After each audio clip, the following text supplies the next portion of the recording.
Welcome back to Cyber Mornings Daily. We're diving straight into some really interesting developments you'll want to hear about, looking at recent cybercrime events, law enforcement pushing back, and how it all hits home for businesses. Yeah, we've got three main threads today. First, identifying some alleged key figures behind major cybercrime rings. Then, looking at how authorities are trying to dismantle the actual tools these attackers use. And finally, the real-world consequences. What happens when a major company gets hit by a security incident? So the mission is to unpack all this, look at some of the tech side, and see what we can learn. Okay, let's start with this identification piece. The German Federal Criminal Police Office, the BKA, they're saying they've ID'd the leader of the TrickBot and Conti gangs, someone known online as Stern. Right, Stern. And they're putting a real name to that alias. They are. They claim it's Vitaly Nikolaevich Kovalev, a 36-year-old Russian national. And this isn't just a random announcement. It's part of this huge international effort called Operation Endgame. Ah, yes, Operation Endgame. We've talked about that before. They're going after malware, infrastructure, threat actors, the whole ecosystem, right? Exactly. And they suspect Kovalev wasn't just a member, but maybe the founder of the TrickBot group, which you might also know as Wizard Spider. Lizard Spider, yeah. Yeah. And they weren't just about TrickBot malware itself, were they? Not at all. The list is pretty extensive. TrickBot, obviously, Bazaar Loader, System BC, IceDye. And then they allegedly moved into big-name ransomware like Ryuk, Conti, and Diavol. Quite the portfolio. That's a serious arsenal. So we're talking about a group that could handle the whole attack chain, from getting in to locking systems up and demanding ransom. Pretty much. And the scale, according to the BKA, was massive, sometimes over 100 members, highly organized, structured like a business, really, and focused entirely on profit. And the impact. How much damage are we talking? Hundreds of thousands of systems infected worldwide, including in Germany. They hit hospitals, public facilities, companies, government agencies, even individuals. And the BKA estimates the illegal profits were in the three-digit million range. So hundreds of millions. No, that's staggering. And this Kovalev figure, has he popped up before? He has, actually. He was one of 7 Russians the U.S. sanctioned and charged back in February 2023. They linked him to TrickBot and Conti then, too, identifying him as a senior figure. Using different aliases, though. Yeah, back then the names floating around were Bentley, Bergen, Alex Connor, and Ben. Now the BKA seems convinced he's also Stern, the top dog. So how did they make that connection? How did they get from those aliases to definitively saying he is Stern?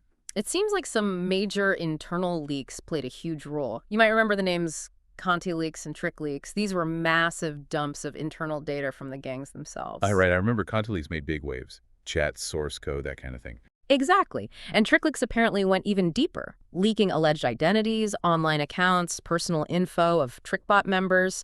It was, well, a goldmine for investigators. So their own poor security or maybe internal fights basically handed law enforcement the keys. It looks that way. The BKA says these leaked chats specifically showed Stern giving orders, approving attacks, even okaying funds to hire lawyers for arrested members. That kind of detail really helps tie an alias to a command position and, presumably, to Kovalev. And those leaks had other consequences too, right? Didn't they kind of speed up Conti's breakup?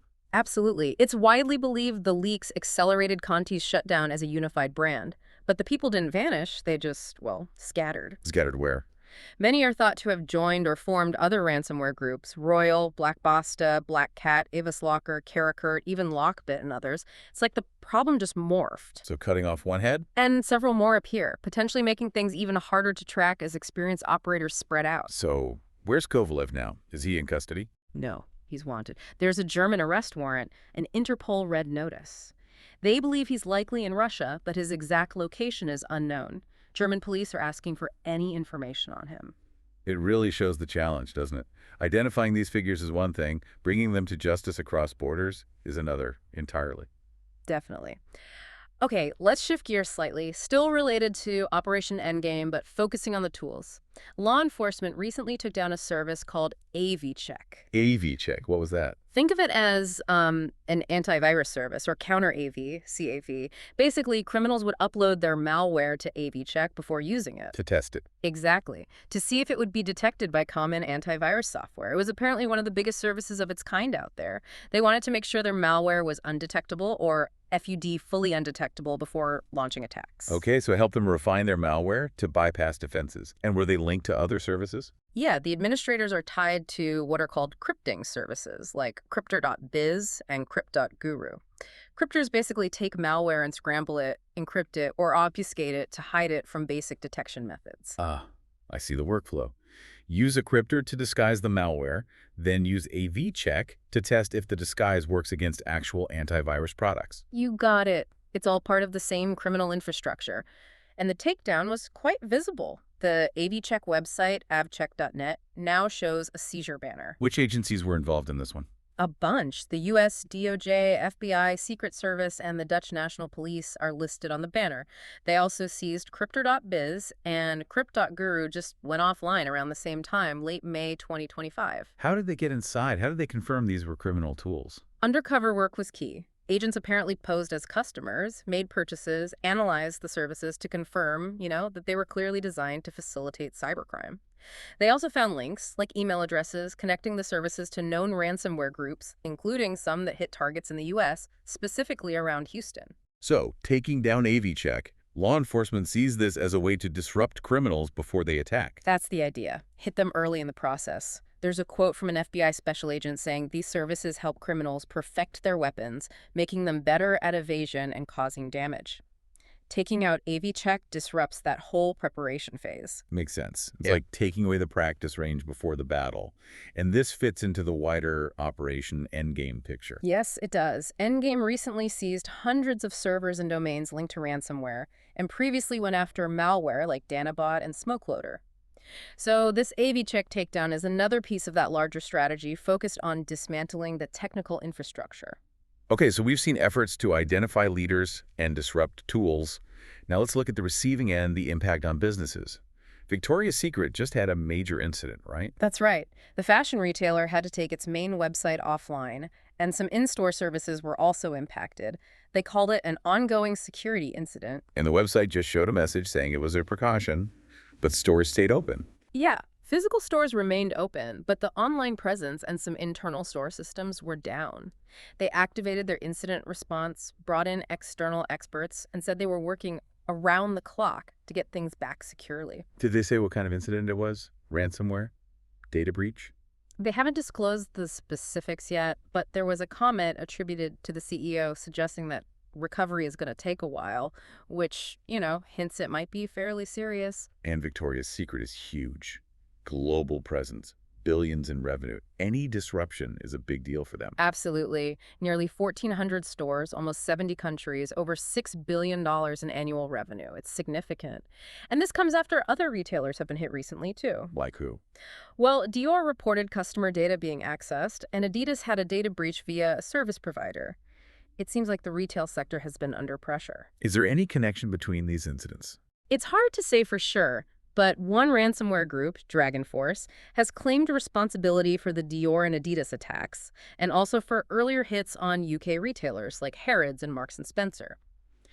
Interestingly, the tactics used in some of these attacks, particularly social engineering, have been linked to another group known as Scattered Spider. Scattered Spider. I feel like I've heard that name cropping up more recently. You probably have. Google actually put out a warning recently saying Scattered Spider is specifically targeting U.S. retailers now with ransomware and extortion. So there's definitely a pattern of activity focused on the retail sector, potentially involving connected or similar acting groups. And the cost of these incidents. It's not just downtime, is it? Not even close. Look at Marks & Spencer in the UK. After their incident, they warned of a potential hit to profits of up to $300 million. That's around $400 million US, just from sales disruption and recovery costs. It's massive. So the Victoria's Secret situation, even without all the details, really underscores how vulnerable even major household name businesses are, and the potentially huge financial consequences. These aren't just IT problems. They're major business crises. Exactly. And bringing all three stories together, you really see the different fronts in this ongoing cyber conflict.